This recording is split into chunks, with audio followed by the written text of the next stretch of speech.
আজি আমি আপোনাৰ বাবে লৈ আহিছোঁ কোলেষ্ট্ৰল নিয়ন্ত্ৰণ কৰাৰ কেইটামান টিপছ যিকেইটা ফলো কৰি আপুনি হয়তো আপোনাৰ জীৱনত সফলতা লাভ কৰিব পাৰে। আমি সচৰাচৰ ব্যৱহাৰ কৰা বহু মছলা বা সঘনাই খোৱা কিছুমান ফল-মূলত আছে নানা ঔষধি গুণ।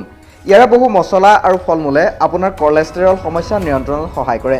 কোলেষ্ট্ৰলৰ সমস্যা নিয়ন্ত্ৰণৰ বাবে আপুনি এইকেইটা ফল-মূল বা মছলা আপুনি ব্যৱহাৰ কৰিব পাৰে। আমলাৰ ৰস বা পাউডাৰ হিচাপে আপুনি ব্যৱহাৰ কৰিব পাৰে। আনকি আমলাৰ টেবলেট বা ফল হিচাপেও খোৱাটো ভাল। জিৰা, ধনিয়া আৰু ফেনেল CCF চাহ হিচাপে খাব পাৰি। নহৰু খালী পেটত খাব পাৰি। ই কোলেষ্ট্ৰলৰ সৈতে ব্লাড প্ৰেছাৰ হ্ৰাস কৰাটো সহায় কৰে। নেমু বা ভিনেগাৰ খালী পেটত বা আহাৰৰ 1 ঘণ্টামান পাছত গৰম পানীৰ সৈতে খাব পাৰি। আপোনাৰ ভেষজ চাহত সতেজ আদা কাটি উতলাই দিনত এবাৰ বা দুবাৰ খাব পাৰি।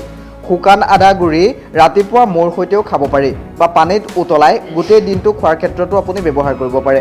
অৰ্জুন গছৰ বাকলি বা ছাল গাখীৰত ডুবাই খোৱাৰ সময়ত অৰ্জুন চাহ হিচাপে খাব পাৰি। অৰ্জুনৰ ছাল ৰাতিপুৱা কনকচন হিচাপেও খাব পাৰি। আনকি অৰ্জুনৰ টেবলেটো দৈনিক খাব পাৰি। ত্ৰিফলা আৰু টিকাটো দুয়োটা মৌৰ সৈতে পাউডাৰ বা টেবলেট হিচাপেও আপুনি গ্ৰহণ কৰিব পাৰে। টিকাটো হৈছে 3টা বনৌষধিৰে গঠিত এক আয়ুৰ্বেদিক প্ৰস্তুতি য'ত আদা, পিপলি আৰু জালুকৰ এক মিশ্ৰণ থাকে।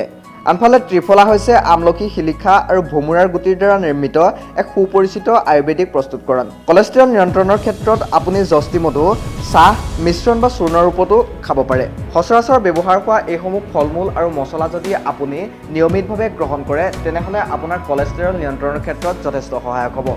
মনত ৰাখিব, আপোনাৰ যিকোনো ঔষধৰ বাবে ততাতৈয়াকৈ আপুনি আপোনাৰ নিকটৱৰ্তী ডক্তৰ বা চিকিৎসালয়ৰ সৈতে সম্পৰ্ক কৰক।